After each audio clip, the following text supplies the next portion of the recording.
Hello, my beautiful people, and welcome back to another episode of Wilma, the Wonder Hens podcast. I am Mel, the creator, and today's episode is part of our summer series, and today is about fowl pox. Yes, avian pox. I know we should refer to it as chicken pox, but it's not the same thing as the human chicken pox, which really doesn't make sense, but...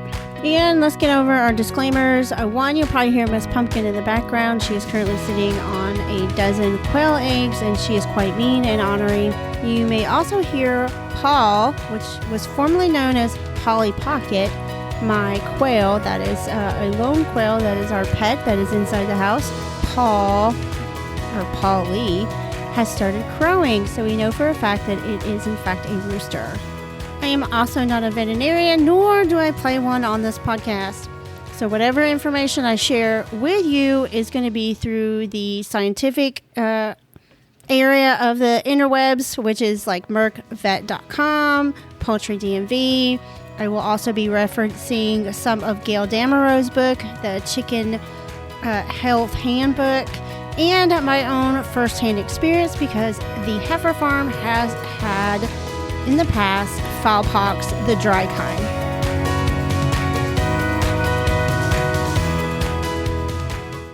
Hey y'all, I'm Mel, and you are listening to Wilma the Wonder Hen. Are you a chicken mouth loving mama or daddy? Together we'll dive into the latest poultry keeping adventures, chat about everyday life, with a generous mix of some hilarious stories. Bringing you fascinating interviews with poultry owners from all over. You'll find tips and basic advice from your local veterinarian, along with new chicken keeping gadgets and reviews. I'm going to see what Mr. Jangles and Wilma has to say about that. We're going to encourage and help you build a stronger, healthier flock. Let's go see what Mr. Jangles and Wilma is up to. Let's go let these heifers out. So yes, fowl pox comes in a dry or a wet. It can go from wet to dry or dry to wet. The most common is going to be your dry, but we're going to go over both of those. Also, note this is part of our summer series because during the warm months, this is when all the flies and the mosquitoes, they seem to be the most problem. So this is what we can do to try and minimize our flock's risk. There's also a vaccine. I would highly recommend that you ask your veterinarian about that. And from what I've read online, that once your flock does have it, they can build up an immunity to it. How long that immunity lasts, I don't know. I really couldn't find a whole lot of information on that. Some say a lifetime, some say 6 months, some say, various times. My flock had it 3 years ago, and we have not had it since. First, we're going to kind of go over fowl pox, or otherwise, you may hear it known as avian pox. That is the dry pox. The wet pox is going to be, we're going to do last because it's definitely a different scenario, and it is also much more serious than the dry pox. With the dry pox, it takes 4 to 10 days for like an incubation period, and it could take up to 10 weeks to run through your whole entire flock. Dry pox is a virus, just like wet pox, but a dry pox is definitely more common, and it is not as frightening as wet pox. Wet pox can be deadly. So with dry pox, you may notice small white pimple-like bumps on their comb. Mainly, you're going to see this in non-feathered places. So like on their eyelids, their head and neck, certain areas, their wattles, maybe their feet, their legs. And they look like little blisters, and they may be you may see some swelling, and your flock may generally just not feel good overall. Now these lesions can appear to look like pecking injuries. The difference that I've visually seen in my flock is it has like a thickening. It has almost a yellow or white kind of ashy looking tint to it. I noticed one day Mr. Jangles, he had some peck marks on his comb, what I thought were peck marks. And then later on that day, I noticed, after I'd been taking pictures of them, I noticed several of the other girls had the same marks. And I thought, well, they must be some really big fighting going on because, they can leave marks on their combs, and they get wild and start fighting over stuff. But I noticed several other girls, and that's when I knew something else was going on. And you could see them towards the bottom of their wattles and around their ear, where there's no feathers there. So I knew this had to be fowl pox. Now, with the dry pox, it can take up to 2 weeks for an individual bird to for the blisters to kind of slough off. They'll dry up and they'll slough off, and it can take 10 weeks to go through the whole entire flock, which it did take a couple of months here for everyone's little blisters to heal up and fall off. Now, you'll also notice that egg production can be reduced.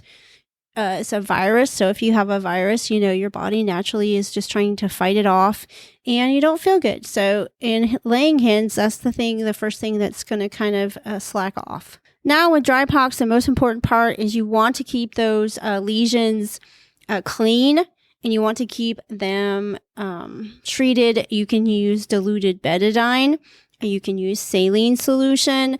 You can spray a little bit of the vet spray on a cotton swab and, put that on their lesions wherever they may be. You just want to be careful if it's close to their eyes.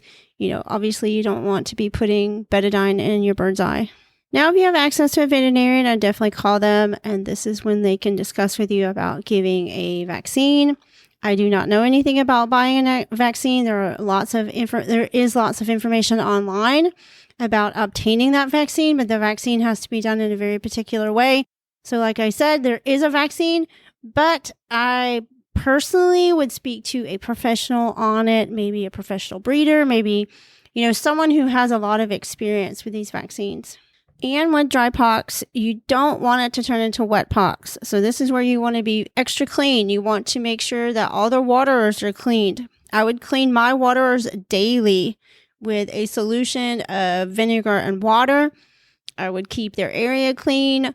These are things that we would do anyways, but it's going to spread through your flock one way or another. If they're living in close contact with each other, it's spread through dander, it's spread through drinking through their water, it's spread through their feathers.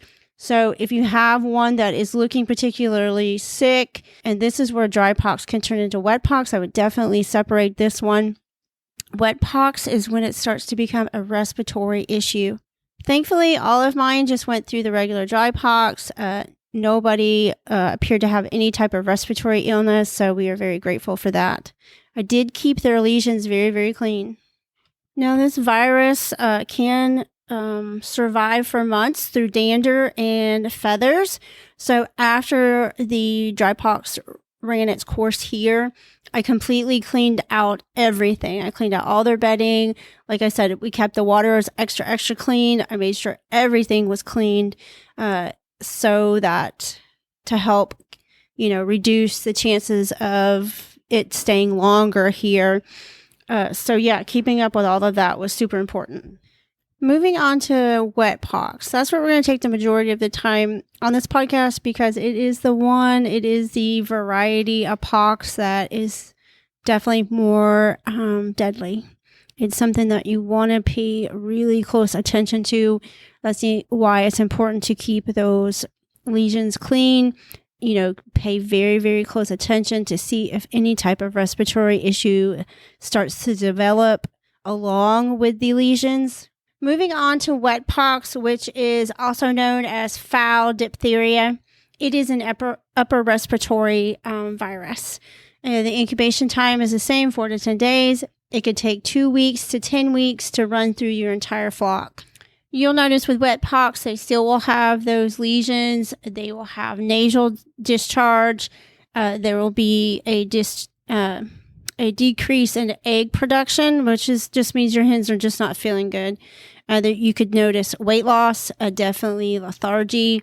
The raised yellow lesions are not just on the outside. They will move to the throat, the mouth, the tongue. It can block the sinuses. It can block airway. Now, this can also look like some other respiratory issues.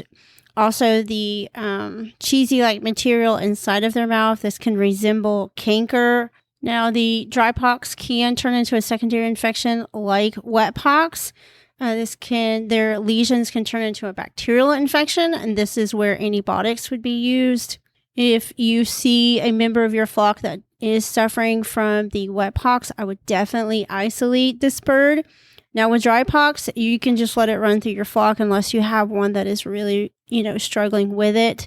But wet pox is definitely something I would separate my bird from the flock. Even though the rest of them may have already been exposed, you don't want this bird to be picked on. So I would definitely separate that bird and keep the lesions as clean. And I would contact your veterinarian about some type of antibiotic if you are suspecting a bacterial infection. You can go back and listen to our last week's podcast, which is part of our summer series on how to control flies and things like that in your coop and run area. Obviously, it's going to be hard to control, big bodies of water, but we can minimize in our yard and on our properties and near our runs and stuff. If you have any buckets of water just kind of laying around, keeping those empty, keeping the fly traps up, however way that you manage your flies. We did have some great ideas on last week's podcast. So just being aware of these things, to cut down. Like with us, we have a creek that runs through the back of our property. I can't get rid of the creek, so I just have to try and minimize what I can control. Minimizing their exposure to, tons and tons of mosquitoes. You can't get rid of all of them, but we can do these things to kind of prevent them. But in the end, we can't do everything. We can't put them in a bubble and protect them from every single thing. Although we would love to, they still have to be chickens and still have to do their thing. But I think the more we know, the more educated we are, then the more compassion we can share for them. So the more we know, the more that we can take action and try and prevent these things. But don't feel bad if you can't prevent it, because I felt bad too when I finally figured out that my flock had fowl pox. And we try so hard to do all the right things, and then things do still happen. So we just learn from them and we move on. I really hope y'all are enjoying these little mini series. They are not very long, and I don't go into tons and tons of scientific information, which I could share, but I don't think that's valuable to everyone. I think we just need it in little bite sizes that we can apply that to our own flocks. If you have experienced dry pox or wet pox, I would love to know. You can send us an email. You can send us a DM on Instagram at wilmawthewonderhen.com. We are also on Pinterest. We are on TikTok, and we also have a blog, which is blog.wilmawthewonderhen.com. And we're going to be posting all these articles in long form. So instead of just listening on our podcast, you can also go read them, and we will be sharing pictures and lots of other details.